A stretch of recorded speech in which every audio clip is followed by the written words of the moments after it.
PYX 106. 1-800-LAW-1010, 1-800-LAW-1010.com. On the phone, Paul Harding for the very final time of 2015. Good morning, Paul. We'll pick it up again next year, but what are we talking about today, Paul? Hello, darling. Well, I would tell you that that terrifying and just that murder in Troy. I mean, it is shaken the community. Bill Chamberlin, a guy that virtually everybody knew, out walking his dog in a real nice neighborhood, and just to kind of watch this thing unfold and watch the community react to this has just been chilling. I know this is the time of the year where everybody's kind of kicking back and relaxing, but the city of Troy and the Capital District is really mourning Bill Chamberlain. I watched Cantara find this story. Like, I was sitting across the board, and, he doesn't live too far from there. Because it was initially reported North Greenbush. That's kind of it's still kind of my But, area. and he's only lived in town a few years. I can't imagine. This guy's been around for 30 years helping out the community. It's got to be a devastating blow to the whole area. Sure is, and the way it happened and what the stuff is kind of leaking out. They really haven't said a whole lot. I mean, they know they have a suspect. They suspect that they're just gathering information. They don't want to come forth until they really feel that they have a case or a strong case that they can bring. But, that's just something that hard to go virtually anywhere without having some kind of a conversation about this.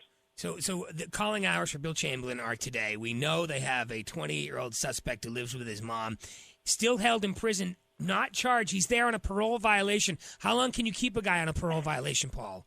Yeah, well, they're going to violate him, and then he will be there until, assuming charges are filed against him. But you can't take 30 days to file charges against someone, can you? No, they're going to. What they do is the violation will come sometime. It'll be sometime this week.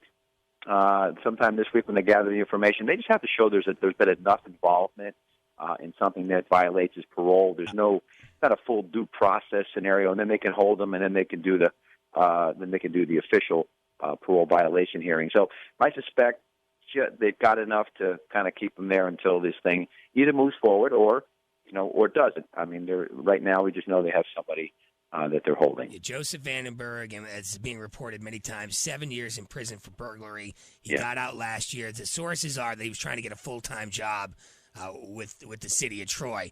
What does it say? And what does it say when somebody stabs somebody? Because it's an up-close and intimate crime, and then so many times. I mean, any form of murder is brutal, but doesn't that say something extra when you're that Whoever close? stabbed him, by the way. Yeah. You're so close to the victim, Paul? Sure. Yeah, it kind of makes you think that there was either a tremendous struggle, that a fight sort of ensued, and then there was just the anger took over, or there's something floating around that there had been some, motivated approach here, that he had sort of targeted him and that he had some type of perceived vendetta or perceived anger against him, and we'll have to wait and see. But yeah, this is the kind of thing that you see in movies, and you see depicted just in real brutal approaches. And this is not the typical murder, and certainly not the typical neighborhood and the folks involved. Magnified when the person killed is known to the community for doing all he's done. So, weird, man. I would like to know what the police have in their back room, what proof it is, and we're never going to find that out until the end. Well, they did spend the weekend searching the house he lived in and his car, so they've got to have something out of that. Something on his computer or some sort of spouting off journalistic kind of like a journal or a book or notes or something. I don't know. By the way, good job by local police and state police. Because this was a scary situation Thursday night, and they kind of wrapped it up by Let's Friday. hope this is the guy, though. That's my only point. We think this is the guy, right, Paul? I mean, we can.